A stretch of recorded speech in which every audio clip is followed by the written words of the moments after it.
সাংবাদিক নিগ্রহে অভিযুক্ত ব্যবসায়ী আবুব আহমেদ মজুমদারের গ্রেপ্তার এবং শাস্তির দাবিতে কাছাড়ের পুলিশ সুপার নোমাল মাহাতোর কাছে একটি স্মারকপত্র প্রদান করল শিলচর প্রেস ক্লাব। শনিবার দুপুরে শিলচর প্রেস ক্লাবের সাধারণ সম্পাদক শঙ্কর দেব নেতৃত্বে এক প্রতিনিধি দল কাছাড়ের পুলিশ সুপার নোমাল মাহাতোর সঙ্গে দেখা করে স্মারকপত্র প্রদান করেন। উল্লেখ্য যে গত ২রা জানুয়ারি গুয়াহাটির স্যাটেলাইট চ্যানেলের সাংবাদিক সমীন সেন ডেকাকে শিলচর ইট খোলার ব্যবসায়ী আবুব আহমেদ মজুমদার ঘরে ডেকে নিয়ে গিয়ে মারপিট করে। অভিযোগ মতে ২০২২ সালে সুপারি ব্যবসায়ী আবুব আহমেদ মজুমদারের গ্রেপ্তারের সংবাদ প্রচার করার রেশ মেটাতেই সাংবাদিক সমীন সেন ডেকাকে মারপিট করা হয়। এদিন সাংবাদিককে মারধরের ঘটনায় অভিযুক্ত ব্যবসায়ীর বিরুদ্ধে শাস্তিমূলক ব্যবস্থা তথা গ্রেপ্তারের দাবি জানানো হয়। পুলিশ সুপার নোমাল মাহাতা আইন অনুযায়ী ব্যবস্থা নেওয়া হবে বলে প্রতিনিধি দলকে আশ্বাস দেন। এদিন প্রতিনিধি দলে উপস্থিত ছিলেন প্রেস ক্লাবের যুগ্ম সচিব গৌতম তালুকদার, সমাজসেবী সৌমিত্র দত্ত রায়, সাংবাদিক অভিজিৎ ভট্টাচার্য, এছাড়াও অরূপ নন্দী, আহাদুল বারভুইয়া প্রমুখ।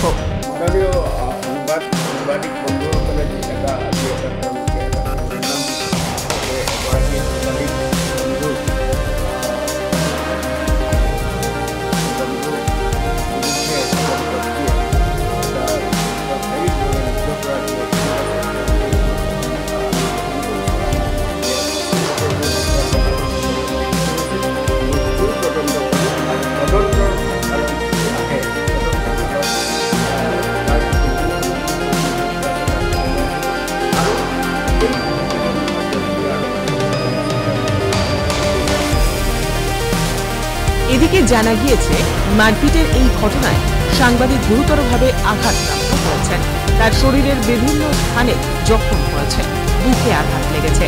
শিলচর সিভিল হাসপাতালে চিকিৎসক তাকে শিলচর মেডিকেল কলেজ হাসপাতালের কার্ডিয়াক বিভাগে স্থানান্তরিত করার পরামর্শ দিয়েছেন। Bureau report, CNN 24 news. ঘটনায় অভিযুক্ত তাকে গ্রেপ্তার করা হয়েছিল।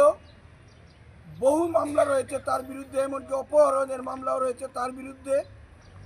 এমন একজন অভিযুক্ত ব্যক্তিকে এখনো পর্যন্ত সাংবাদিক নিগ্রহের ঘটনায় কেন গ্রেপ্তার করা হলো না, আমরা এ ব্যাপারে স্তম্ভিত।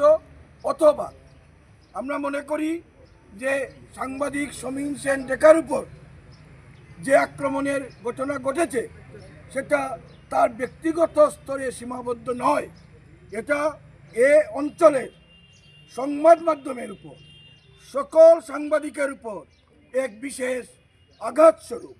এটা কোনো অবস্থায় আমরা মেনে নিতে পারি না। আমরা স্তম্ভিত যে আবুব আহমেদ মজুমদার কীভাবে এত প্রভাবশালী হলেন।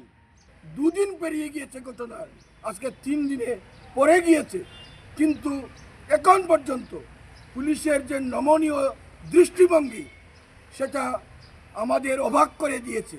তাই আমরা শিলচর প্রেস ক্লাবের পক্ষ থেকে সাংবাদিকরা আজকে ঐক্যবদ্ধভাবে পুলিশ সুপার মিস্টার মাহাত্তাকে জানিয়ে দিয়েছি যে যেভাবে অতীতে তিনি বহু অপরাধের ঘটনায় তিনি কড়া পদক্ষেপ নিয়েছেন, সাংবাদিক নিগ্রহের ঘটনার জন্য একইভাবে কঠোর পদক্ষেপ গ্রহণ করেন।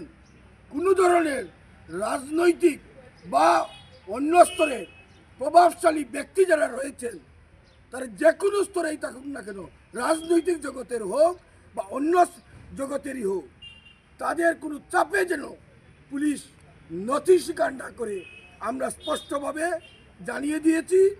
তিনি আমাদের কথা দিয়েছেন যে আইনের মতো চলবে, ব্যবস্থা নেওয়া হবে, কোনো প্রভাবশালী তত্ত্ব এখানে কাটবে না, প্রযোজ্য হবে না।